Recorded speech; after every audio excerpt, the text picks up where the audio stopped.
welcome to a new video. I hope that you are happy and healthy, and in today's video I will be drawing negative space roses whilst giving tips on how to draw flowers with pen.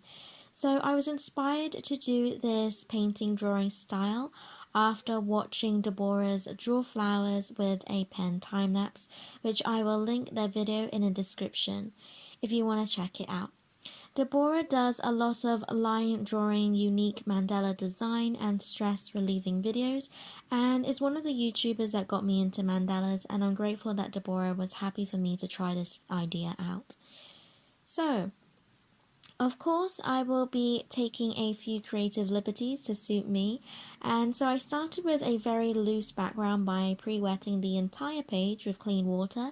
I gently dabbed blue and pink watercolor, making sure to keep it really light, as later on I would be painting in the negative space with black ink, and therefore I wanted the roses to stand out by being light. So once the background was dry, then I was able to use my pencil to sketch in the outline of the roses.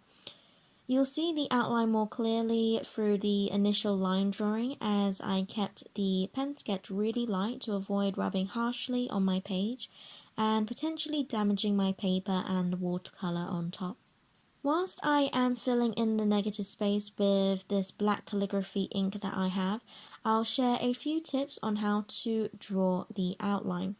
So for the reference photo that I took of these roses, making sure that I can see the shadows and the edges of the petals well. So using my reference, I look carefully at the edges of each and every petal, starting to draw the rose at the center where the petals are tightly wrapped, so that I'm able to build up the petal layers surrounding that center. And also so that you can gradually make your rose larger to your liking. So with the outline, I am only drawing the lines that make out each petal, as well as the edge where some of the petals curve outwards. The great thing about roses is that they are very forgiving in that you don't need to draw every petal perfectly, as long as you bear in mind the general form. This can also be said with any flower that you draw, as long as you are aware of the flower's defining characteristics, but roses are a great flower to practice with pen. I initially used the reference photo to begin with, especially with petals that are curving or you're seeing it at a straight on angle. These types of petals are harder to visualize in your mind and then draw on paper, so I do rely on my reference photo to draw these petals. However, I will add or remove petals to make a more even rose shape that you might not get from your reference photo. So if there is a large gap between certain petals that I think looks a little weird, then I can add a petal to fill that gap. When adding petals, you need to make sure that you add a petal in between two petals, like you would stack one brick halfway in between two bricks, in the typical brick laying style. The edges of the petals look more realistic when they aren't perfectly curved, but are slightly jagged, with some of the rose petals on the edge of the petal in the center. The edge sometimes forms a pointed tip. When drawing any flower, it is important to make a note of the shape of the petals. For drawing the leaves, it is a typical leaf almond shape that is wide at the center, and then as it points outwards, it forms a pointed tip. But I drew it with slightly jagged edges. I always draw the leaves coming outwards from behind the roses. In this drawing, I either drew a pair of leaves together or added a single leaf around the rose. When drawing the leaves as a pair, I make sure that both the leaves are pointed at different angles from each other, at least roughly 30 degrees, so this makes the leaves more natural looking rather than parallel from each other. It tends to look a little odd. So quickly before I move on, don't forget to like and subscribe for weekly watercolor and drawing related videos every Saturday. I would love for you to have fun creating along with me. Okay, back to the video. Right, so the next thing is the shading. So as you would have seen, I started off by making lines that follow the form of the petal. By this I mean the direction that the petal is curving, and I mark this along its length from the center of the rose and making the lines of how the petal is curving outwards. So with this marked out, this makes it easier for me to know the direction my strokes need to be when I shade in. The initial lines that I did was a stylistic choice to make it easier to explain the shading process. So to shade in the petals, I used a 0.45 millimeter point pen. And following the initial lines I drew, I added my lines for shading. These lines are very wispy lines, so I'm not putting a lot of pressure, but gently stroking the page as I make these lines.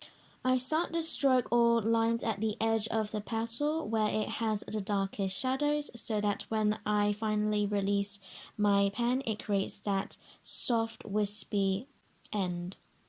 So because of how the petal layers, the shadows tend to be on the edge that is closest to the center of the rose.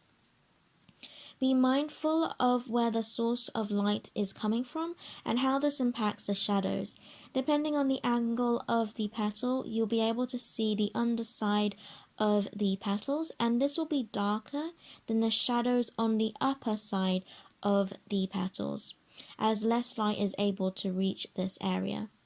So where there are darker shadows, that is where you will slowly build up more lines to make it darker. Since you are using pen, it is better to slowly build your shadows up, as of course, once it becomes too dark, you can't remove it. So, you are less likely to overdo it when using a thinner tip pen, as you'll have to make a lot of strokes in order to make an area significantly darker.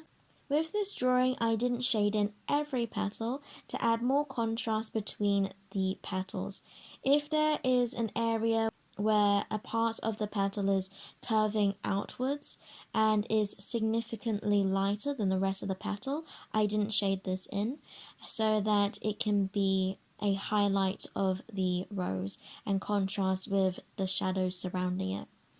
You don't want to add pen strokes to the entire petal, as you need to leave enough space for the drawing to so-called breathe, which kind of means not to suffocate it with pen strokes and leave open areas where you can still see the page so that the drawing seems more free-flowing.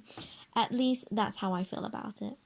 You may also notice that in the beginning I did use a thicker pen. It was a 1mm pen to go over the outlines of the petals again to make it stand out more.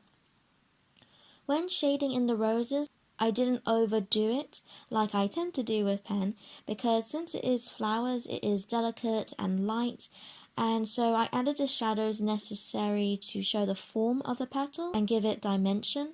But I did simplify the shadows a lot and didn't include every little detail that I saw in my reference photo to keep it smooth and delicate looking, rather than adding lots of textures. Of course, when you are drawing, these tips are simply suggestions based on how I like to draw, so do what works for you. For the leaves, I shaded this stylistically and was definitely more jarring than the roses, and shaded in curved sections along the leaf veins for a more pattern effect. And that is all from me in this video. I hope that you enjoyed this simple negative flowers with pen idea. This was really therapeutic and easier than it looks, so I hope that you give it a try. I'll probably do another video with this drawing and painting style again soon. Okay, so if you like this video, then you can check out my watercolor, floral and plants playlist, or my drawing tips and time lapses playlist. And with that said, God bless, and I'll see you later.